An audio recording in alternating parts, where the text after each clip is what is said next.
All right, so today we are going to do our first of two chunks on force as a vector. All right, and in this first one, we are going to focus solely on objects which are in equilibrium. So just remember, the word equilibrium essentially means that your net force is zero, okay? So here is the most common example. All right, so we've got this traffic light here, and as you can see, it is supported by a number of cables, right? Oh, shoot. When I printed this to PDF, my little thetas went away. This was supposed to say theta 1 and theta 2. So anyway, what the problem is telling us is that the tension in this cable over here is 200 newtons. And based on that, we are trying to find the mass of the traffic light, right? So I guess the first thing I should point out is that if you consider just the traffic light, there are two forces on it. You're going to have gravity pulling the traffic light down, and then you can see that we've got tension 3 holding it up, right? Okay, and because our net force is zero, these two forces have to be equal, right? So the magnitude of this upward tension force has to equal the magnitude of the force of gravity because our net force is zero, right? Now, in order to find T3, what we need to do is we need to consider this knot here where the three ropes come together. All right, and so when you do one of these problems, and again, that knot isn't moving either, so it's also going to have a net force of zero. So when you do one of these problems, here's the deal. Number one, every slanty force gets a vector triangle.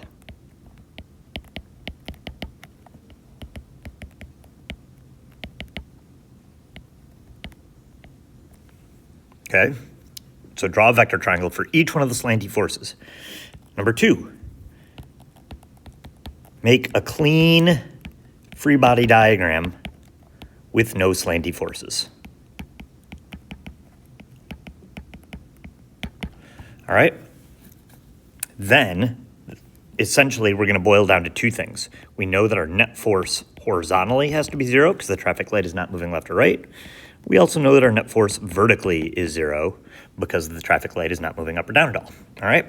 So let's start with number one. So we've got a couple slanty forces. So first of all, there's T1, right? So let's draw a vector triangle for T1. So T1 is pulling this knot up and to the left, okay? Your tension forces always pull away from the object. Remember, you can't push with the rope, all right? So we know that T1 is 200 newtons, and the problem tells us that this angle up here is 30 degrees. So I'm going to close off my triangle this way. I'm going to label this as 30 degrees, and then I've got T1x, and I've got T1y, okay? And so now this is just a quick little bit of trigonometry. You can do some SOHCAHTOA and figure out what those are. I'm not going to run through that because you guys all know how to do the trig. Oh, shoot, I mixed up my x and y, didn't I?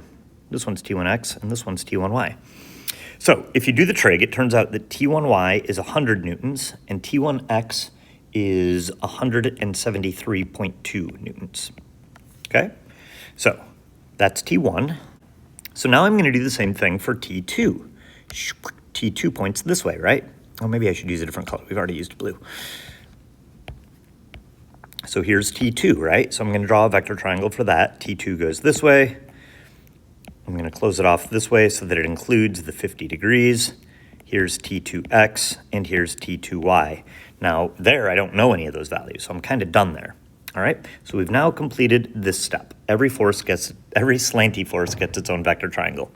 All right, so now what I'm going to do is I'm going to do this step. I'm going to make a clean free body diagram. So what I'm going to do is I'm going to consider this knot here, okay, and I'm going to consider the forces on it. Oops. And so what have we got? Well, T1 is pulling up and to the left, but I'm going to replace the slanty force with the two components. So I'm going to have T1y, which we decided is 100 newtons, and I've got T1x, which is 173.2 newtons. All right, now I'm going to do the same thing with T2. T2 is pulling to the right, and T2 is pulling up. And then finally, we've got T3 pulling down. Okay, so this is our clean free body diagram. All right, so Okay, so now what do we know? Well, we know our net force is 0, right? Vertically, that doesn't help me at all, right? Because I have two unknown forces vertically. Oh, but if you look at what's going on horizontally, check this out. My net force horizontally is 0. Well, that means T1x has to be canceled by T2x. Oh, T2x must be 173.2 newtons, and that prevents the traffic light from moving left or right. And now I can take that 173 and put it here on this vector triangle.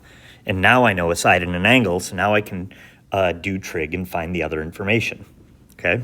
So I can now use, tangent, I guess, to find T2y.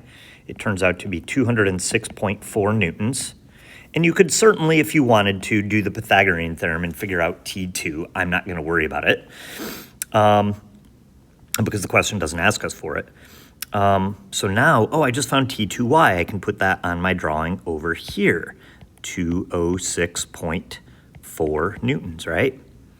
And now I can take advantage of the fact that I know my net force vertically is 0, which means these two upward forces have to be canceled by T3. Okay, so it looks like we've got a total of 100 plus 200, so 306 newtons up. That means we have to have 306.4 newtons down also.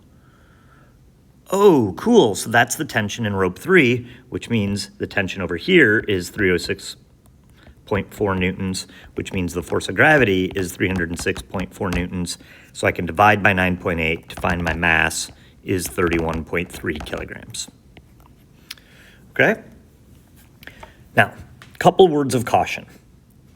Here is a really common mistake that I see students do, is they try to take a shortcut, and they go like this, and they box off two triangles like this. And you can't do that, because what it does is it gives you the inaccurate impression that both vertical forces are the same, and they're not, okay? The ropes are the same vertical length, but they're not exerting the same vertical force, okay? As you can see here, it's actually the horizontal forces that are equal. The vertical forces do not have to be equal, okay?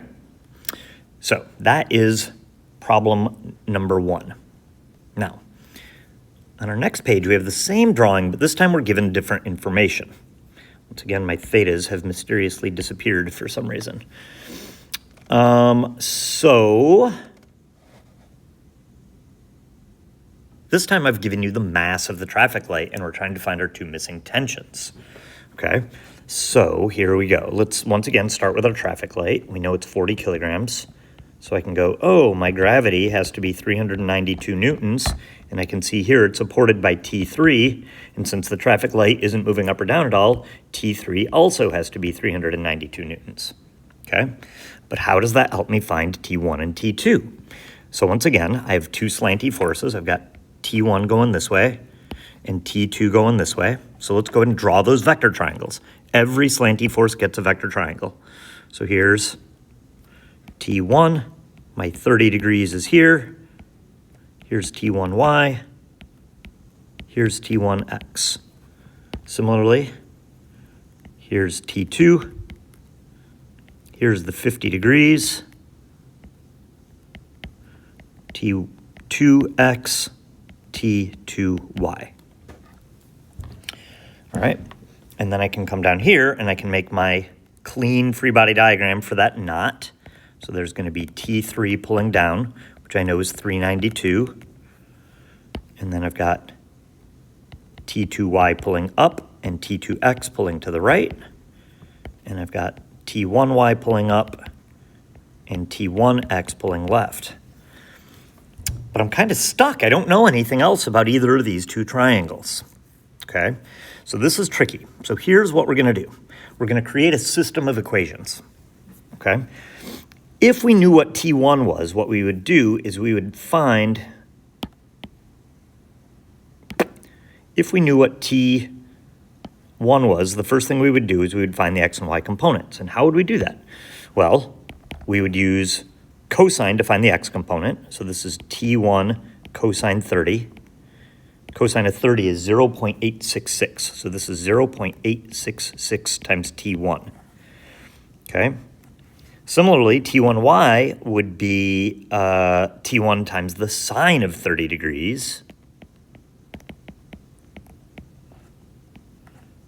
And sine of 30 is 0.5. Okay, so that's T1x and T1y. Now, let's do the same thing with T2. T2x ends up being T1 times the cosine of 50 degrees, which is 0.643 T2. Oops, T2. And T2 is going to be, or T2y is going to be T2 times the sine of 50 degrees, because it's our opposite side. Sine of 50 is 0.76. So this is 0.766 T2. Cool. So now what we're going to do, well, let me see, we got to clear up some space here. Okay, so now what we're going to do is we're going to take advantage of the fact that we know our net force horizontally is 0. We'll do this in green. Net force horizontally is 0, which means that T1x has to cancel out T2x, which means this equals this. 0.866 T1 equals 0.643 T2. So what I'm going to do is I'm going to divide both sides by 0.643 to find out that T2 is 1.347 times T1. All right, there we go. I have one equation, but two unknowns. All right, so now I'm going to take advantage of the fact that I know my net force vertically has to be 0, which means these two guys have to add up to 392. Right? Because I have 392 newtons down, so I need 392 up. Okay, well, that means that, let's see, 0.5 T1 plus 0.766 T2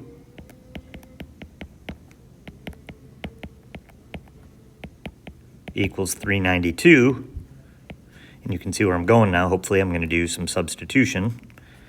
0.5 T1 plus 0.766 times 1.347 T1 equals 392. 0.5 T1 plus, if you multiply 0.76 times 1.34, it gives you 1.03. So now I've got 1.53 T1 equals 392. Divide both sides by 1.53, and T1 ends up being 255.9 newtons. And then I can find T2 by using this green equation, just by multiplying by 1.347, and T2 then ends up being 344.7 newtons. Okay, so there you go. Equilibrium problems. All right, now, kind of a drag, but those are really the only two types of problems you'll encounter. So if you can do that, you're in good shape for this unit. All right,